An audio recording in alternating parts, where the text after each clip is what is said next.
You never expect the knife to come from the hand you held the longest. You never expect the fire to be lit by someone you relied on to keep you warm. And yet here you are shattered, disturbed, asking yourself why, asking God, why would you allow someone I love to wound me like this? Let me tell you something right here, right now. The deepest wounds don't come from strangers. They come from the ones who once said, I'll never leave you. And sometimes, it's not them who assaulted you, it's the demons that used them. But listen to me carefully. When darkness rises through those closest to you, you don't fold, you rise. Let me show you how. Number 1, don't fight the person, fight the spirit behind it. When someone you love suddenly turns against you, it can feel like the ground beneath your feet has been ripped away. Your chest tightens, your heart aches, and your mind begins to replay every word, every moment, every red flag you might have missed. The betrayal cuts deep not because of what was said, but because of who said it. But I need you to understand something, what you are dealing with isn't just emotional conflict. This is spiritual warfare. The person may have spoken the words, but the pain you feel was delivered through them by something far darker. When demons can't get to you directly, they'll go through someone you trust. They use familiarity to disguise their strike. But your fight is not with flesh and blood, it never was.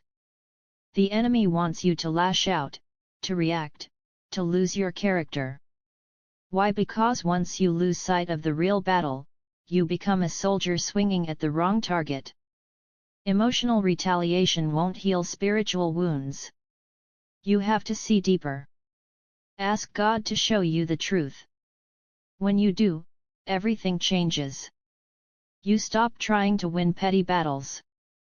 You stop letting other people's chaos become your identity. Instead, you speak with authority, you will not steal my calm. You will not derail my purpose. And that's where your power begins. Number 2, protect your calm like it's sacred, because it is. There comes a moment in your life when you realize calm isn't a luxury, it's survival. When demons use people close to you to stir up chaos, what they're really after is your calm. Because once you lose it, you start reacting instead of responding. That's why protecting your calm is a discipline. Sometimes it looks like silence. Sometimes it looks like distance. Sometimes it looks like walking away. Not out of weakness but out of wisdom. You start asking yourself, what is this costing me? Because the most expensive thing you can give someone is access to your calm. So you draw the line. You say, I love you, but I cannot allow you to keep disturbing my spirit.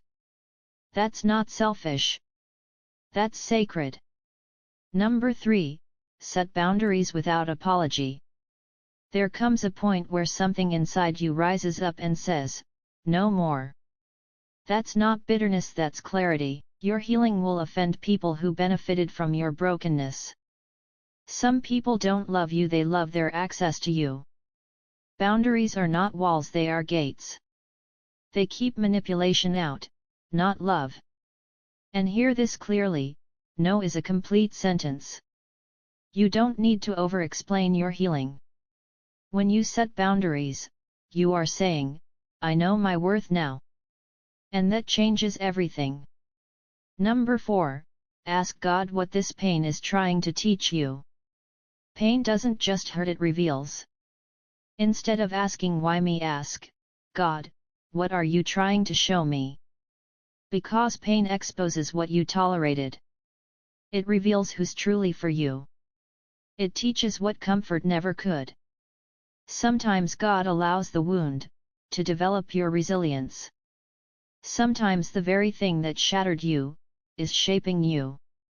If you let it, this pain will transform you. Not into someone bitter but into someone wise.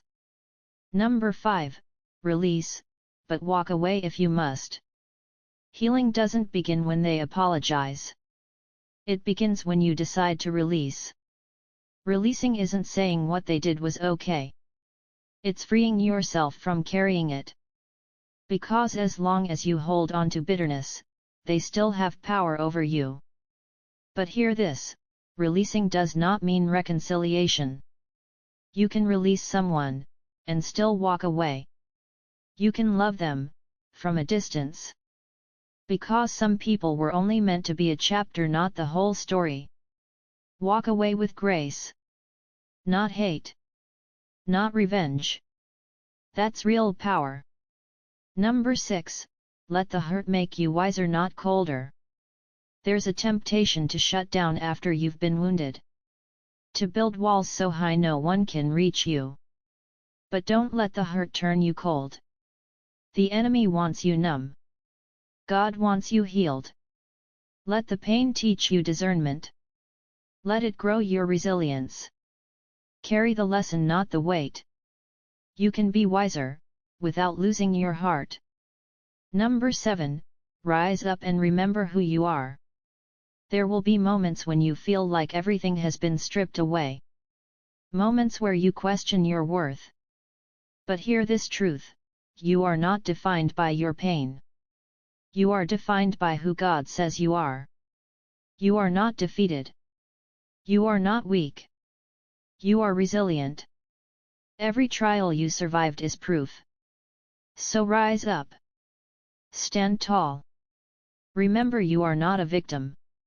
You are a conqueror. Conclusion. When the people closest to you become the source of your deepest wounds, it's easy to take it personally. But this battle is deeper than what you see. It's spiritual. And now you know how to fight. You don't fight the person. You confront the spirit. You protect your calm. You set boundaries. You seek wisdom. You release. You grow. And most importantly, you rise. Because no weapon formed against you shall prosper. Not even the ones that came through people you loved. You are still standing. And if you're still standing, you're still winning.